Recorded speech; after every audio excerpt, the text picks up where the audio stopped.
অনেক স্বপ্ন ছিল একটা গাড়ি কিনবো এন্ড সেই স্বপ্নটা পূরণ করার জন্যই আজকে গাড়ি দেখতে আসলাম। শোরুমে এসে এত পরিমাণ দামি দামি গাড়ি দেখে মাথা ঘুরে যাওয়ার মতো অবস্থা। হ্যালো এভরিওয়ান, কি অবস্থা সকালের? আশা করি সবাই ভালো আছে। গাড়ির শোরুমে আমাদের ভিডিও দেখে আপনাদের মধ্যে অনেকেই কমেন্ট করতেছেন যে আমরা আসলে গাড়ি কিনতে নয় বরং গাড়ির সাথে ভিডিও করতে গেছি। আবার অনেকে বলতেছেন যে এই গাড়ির দাম এত, ওই গাড়ির দাম এত, এবং আপনারা আসলে কোন গাড়িটা নিছেন। একটা গাড়ি চাইলেই হুট করে গেলাম আর কিনে ফেললাম, বিষয়টা কিন্তু এমন না। আমরা গাড়ি কিনবো এটা সত্য, কিন্তু আমরা কয়েকদিন ধরে আগে ঘুরে দেখতেছিলাম যে আমাদের জন্য কোন গাড়িটা নিলে বেস্ট হবে। যেহেতু গাড়ি একটা শখের জিনিস, তাই ভালোভাবে দেখে শুনেই গাড়িটা কিনতে হবে। প্রথম দিন অবশ্য আমি নিজে এসে গাড়িগুলো দেখে গেছি এন্ড আজকে দ্বিতীয় দিন আমি সুমাইয়াকে সাথে করে নিয়ে আসছি। দুইজনে ঘুরে ফিরে আমরা গাড়ি দেখতেছিলাম এন্ড দুইজনের যেই গাড়িটাই ভালো লাগবে সেই গাড়িটাই আমরা কিনবো। কোন গাড়িটা সুন্দর এবং কোন গাড়িটা নিলে আমাদের জন্য ভালো হবে সেটাই আজকে সারাদিন ঘুরে ঘুরে দেখতে দেখতে আমরা অনেক ক্লান্ত হয়ে যাই। বলতে পারেন সেই সকালে বের হইছি এন্ড গাড়ি দেখতে দেখতে সন্ধ্যা হয়ে যায়। আর সন্ধ্যার পরপরই আমরা আজকে চলে আসছি মিরপুরে। ভাইয়া বলতেছিল মিরপুরের এই চাটা নাকি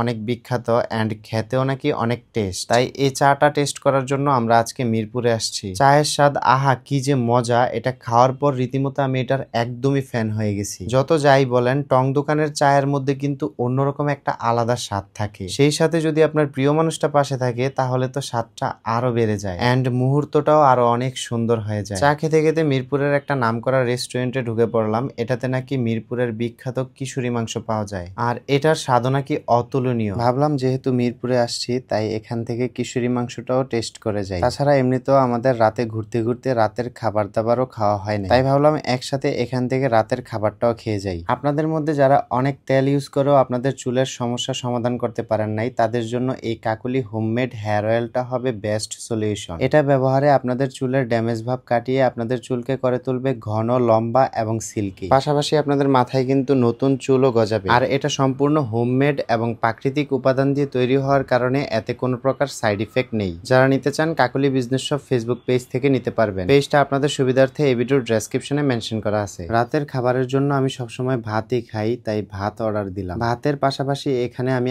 আরো অনেক কিছুই অর্ডার দিছি। সুমাইয়ার সব থেকে বেশি পছন্দ এই চিংড়ি মাছের তরকারি, তাই চিংড়ি মাছের তরকারি এবং ট্যাংরা মাছের তরকারিও অর্ডার দিই। আমি অপেক্ষায় ছিলাম আমার এই কিশোরী মাংসটা কখন আসবে, যেটা আমি লাইফের ফার্স্ট টাইম খেতে যাচ্ছি এবং এটা খাওয়ার জন্য আমি খুবই এক্সাইটেড ছিলাম। উপর থেকে দেখতে একদমই কাঁচা এবং তেলতেলে মনে হচ্ছে। সুমাইয়া এমনিতেই কাঁচা গন্ধ এবং কাঁচা মাংস দেখতেই পারে না, তার উপরে এই কিশোরী মাংসটা আমার খাওয়া দেখে সুমাইয়া তো বমি করে দেওয়ার মতো অবস্থা হয়ে গেছে। যাই হোক, তারপরও ওভারঅল আমার কাছে এই কিশোরী মাংসটা ভালোই লাগছে। অতটা ভালো আবার অতটা খারাপও না। পেট ভরে আমরা সবাই মিলে রাতের খাবার শেষ করে এখন বাইরে চলে আসছি। বাই দ্য ওয়ে, ইনশাল্লাহ আপনারা খুব সুন দেখতে পারবেন যে আমরা কোন গাড়িটা নিছি। ততক্ষণ পর্যন্ত সবাই ভালো থাকেন, সুস্থ থাকেন। আল্লাহ হাফেজ।